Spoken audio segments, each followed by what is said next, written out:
تو اس خطے میں امن کی ضمانت دینا یہ مشکل ہے، بڑی کیونکہ اہم امریکہ بات کر رہے ہیں پتہ- سید نثار صاحب، یہ بڑی اہم بات آپ کر رہے ہیں. تو آپ سمجھتے ہیں کہ دیگر مسلم ممالک بھی اس معاہدے میں شامل ہو سکتے ہیں یا ہونے چاہیے؟ اور کیا صرف مسلم ممالک یا یہ کوئی ایک عالمی دفاعی معاہدہ بن سکتا ہے، یا آپ سمجھتے ہیں کہ کیا یہ مسلم نیٹو کا آغاز ہے؟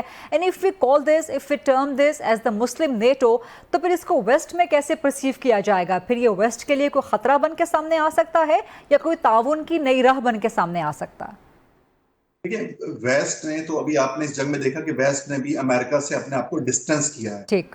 دوسری بات یہ ہے کہ جن مسلم ممالک نے امریکہ پہ یا مغرب پر ریلائی کیا تھا، ان کو مشکلات کا تو امریکہ کی وجہ سے سامنا کرنا پڑا، ٹھیک. ان کو فائدہ نہیں ہوا. یعنی امریکہ نے اسرائیل کی پروٹیکشن کے لیے ان کی بیسس سے ایران پہ حملے کیے، جس کی ریٹیلیشن میں ایران نے ان پہ حملے کیے. جی. اور آج ایران کا جو بیان ہے وہ ہمارے لیے بہت اہم ہے. انہوں نے نہ صرف اس کو ویلکم کیا ہے بلکہ ساتھ ساتھ کہا ہے کہ امریکہ کو اس خطے سے نکل جانا چاہیے. یعنی امریکہ اگر اس خطے سے نکل جاتا ہے تو اس ملک، اس خطے میں امن و امان کی مکمل ضمانت موجود ہے. پاکستان کے ہوتے ہوئے، اور اس کے بعد ہم ترکیہ کو بھی لے سکتے ہیں کہ ان کے ہوتے ہوئے اس ریجن میں اب کوئی انسرٹینٹی ہمیں دکھائی نہیں دیتی، کیونکہ مسلمان ممالک کا کوئی ایک دوسرے سے ایسا انٹرسٹ نہیں ہے کہ وہ ایک دوسرے کو لیٹ ڈاؤن کریں گے. تو اس لیے یہ بہترین عمل ہے. اور اب آپ دیکھ سکتی ہیں کہ مصر نے بھی انڈیکیٹ کیا ہے کہ وہ بھی اس معاہدے میں شامل ہونا چاہتا ہے، جس کے اوپر جو ترکی وزیر خارجہ نے کہا کہ کچھ پیپر ورک باقی ہے. تو یعنی اب اس کا جو چوتھا ملک بنے گا وہ مصر بنے گا. تو پہلے مرحلے پہ اچھا یہ ہے کہ یہ مسلم ممالک کا ایک اتحاد بنے، دفاعی اتحاد بنے، جو اسرائیل سے اور امریکہ اور وہ ہندوستان سے ایٹ لیسٹ مسلمان ملکوں کو بچا سکے. کیونکہ ہم امریکہ کو تو کہہ سکتے ہیں کہ یہ جو ممالک ہیں وہ بہرحال امریکہ سے بہت قریب ہیں، لیکن اسرائیل اور ہندوستان ان کے لیے ایک امیڈیٹ تھریٹ کے طور پہ موجود ہے. اور یہ معاہدہ ان دونوں ممالک کے شر سے بہرحال مسلم ممالک کو کافی تک تحفظ فراہم کر سکتا ہے. رائٹ. بہت بہت شکریہ سید نثار مہدی صاحب آج پروگرام میں جوائن کرنے کے لیے، مکہ ڈیفنس ایگریمنٹ سے اپنا انالیسس دینے کے لیے.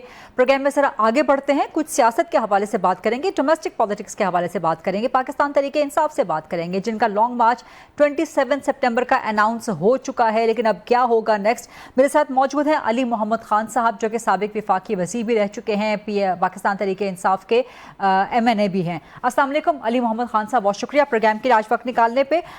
آپ عمران خان کے ان جانثاران میں سے شامل ہیں. قومی اسمبلی میں جب عمران خان کی حکومت گئی تھی، you were the last man standing, and آج بھی آپ ان چند لوگوں میں سے ایک تھے جو اسلام آباد ہائی کورٹ کے باہر موجود تھے، لیکن صرف چند لوگ ہی تھے.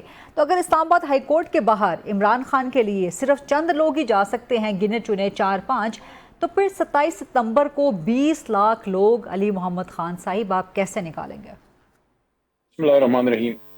اللہم صلی علی محمد وعلی آلہ وصحبہ وسلم. آپ کا بہت شکریہ جی. ایک بات کرتے ہوئے آپ کے سوال کی طرف آتا ہوں. یہ بھی پروگرام میں ڈیفنس پیکٹ کی بات چل رہی تھی، پاکستان، ترکی اور سعودی عربیہ کا. آج میں نے ہائی کورٹ کے باہر اس پہ بات بھی کی ہے، اسلام آباد ہائی کورٹ کے، کہ سیاست ہم اپنے ملک میں ہم کرتے رہیں گے، بھرپور سخت بات بھی کریں گے. اور آج میں نے بھی کی ہے، سہیل آفریدی نے بھی کی ہے، راجہ صاحب نے کی ہے، بابر اعوان صاحب، every body was there, Haleem Adil Sheikh صاحب. لیکن جب بات پاکستان کی آئے گی تو جس سے پاکستان کی عزت بڑھتی ہے ہم اس چیز کو سپورٹ کرتے ہیں. اور میں سمجھتا ہوں کہ اس سے پاکستان، ترکیہ اور سعودی عربیہ کے بیچ میں ایک تو تعلق بہت مضبوط ہوگا، اور دوسرا ایران کی طرف سے جو ایک بیان آیا خوش آئند ہے، جو جس کا آپ نے آج ذکر کیا ہے، اللہ کرے یہ خطہ مضبوط ہو اور اسلام کی، پاکستان کی، بالخصوص سعودی عربیہ اور جو حرمین شریفین ہیں، اللہ ان کی حفاظت فرمائے. دیکھیے آج کا جو واقعہ ہائی کورٹ کا ہے اس کو ضرورت سے زیادہ اس پہ بات کی گئی. بے شمار دفعہ ہمارے پارلیمنٹیرین آ رہے ہیں، آتے رہے ہیں، آتے رہیں گے. رات تقریباً 12:30 پونے 1 بجے میرے خیال میں، کوئی 1 بجے کے قریب کور کمیٹی کی میٹنگ ہماری جو زوم پہ ہوتی ہے وہ ختم ہوئی، اور اس کے بعد اعلامیہ جاری ہوا یا ڈائریکشن دی گئی. تو بہت سے لوگ سو گئے تھے، یا پارلیمنٹیرین ظاہر سارے اسلام آباد نہیں ہوتے، تو جو دور تھے ان کے آنے کا ایشو تھا. کل سپریم کورٹ کے سامنے پارلیمنٹیرینز پرامن طور پہ اکٹھے ہوں گے خان صاحب کے کیسز کے سلسلے میں اور ان کے ہیلتھ ایشوز کے سلسلے میں. کل سارے موجود ہوں گے، تو یہ کوئی ایسا ایشو نہیں ہے، کبھی کم لیکن کبھی جنید زیادہ. اکبر تو خاصے سیخ پا تھے، وہ تو کافی غصے میں تھے پی ٹی آئی کی موجودہ قیادت پہ. آپ مسکرا رہے ہیں، آپ اس پہ ہنس رہے ہیں.